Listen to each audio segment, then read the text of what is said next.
My name is Chad Sinani, and I resided in the Danbury, Connecticut area since January of 1992. Um, I learned a lot about independent living that I really didn't know before. I was brought into the Ability Beyond Disability in Connecticut by Mr. Jonathan Bunt.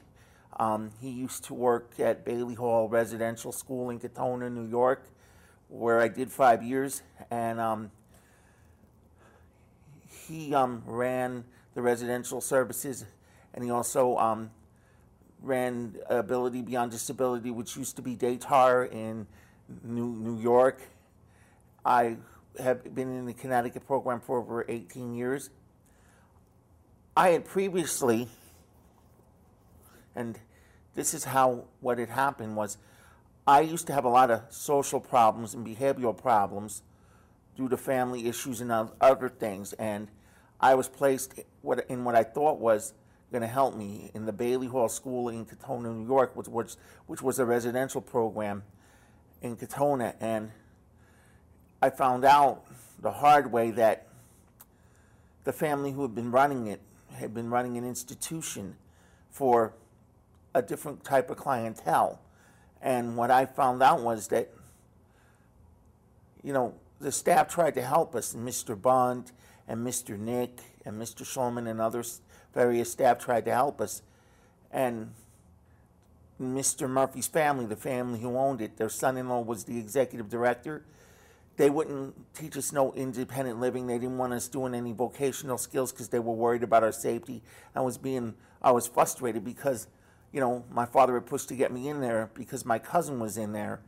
And, I was there over 5 years, and I learned a lot of academic skills, but I didn't learn no vocational training or anything else. And anytime I tried to speak my mind, I was told it was none of my business. And I'm like, hey, I may be just a kid, but my father pushed to get me in there. And then after my father found out the school was shutting down, he was going to pull me out anyway after all that. He brought me home, but I really didn't know anything about the outside world, and people were taking advantage of me. I didn't know anybody because I had never gone to school in my district, and I was unable to hold a job. I held jobs with the Job Training Partnership Act, and a lot of elderly women and middle-aged women that work for various people were like surrogate mothers to me. But I was really having difficulties. I didn't know nothing about how to cook for myself or do anything. And most of the program, my father was on my case. He's like, I have my own life to lead and all that. And I'm like, well, I want to do something. But then after he got sick and I was living hand to mouth at home alone, I called up Jonathan Bunt at Ability Beyond Disability, and I said, look, I've been having all these problems. My father's gravely ill. He's had strokes, and I can't live on my own no more in the house. I hardly have any money and all that. And, and I was begging people for money and all that. And he brought me into Ability Beyond Disability. And it was the smartest thing that ever happened because I've made a whole new life for myself. I'm an advocate for persons with disabilities, with People First of Connecticut. I have a lot of friends at the United Jewish Center in Danbury. A lot of politicians know me. I've got, even the mayor comes to all my birthday parties. I've done a lot of good work in the advocacy field. I've even received several awards. And right now I'm currently under consideration to be on the advisory board for the Connecticut Office of Protection and Advocacy. And all this would never have happened if I didn't come into the state of Connecticut in the Ability Beyond Disability program. I would have ended up maybe even in some institution or even in jail.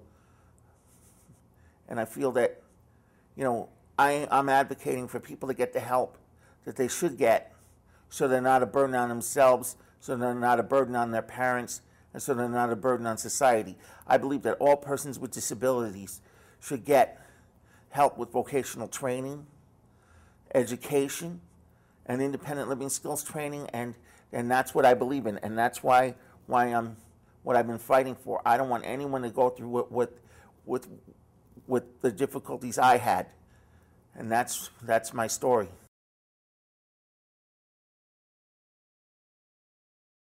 The staff showed me how to cook. They helped me through some of my emotional problems. They were serious with me when they had to be. They helped me learn how to budget for myself, to learn money management skills.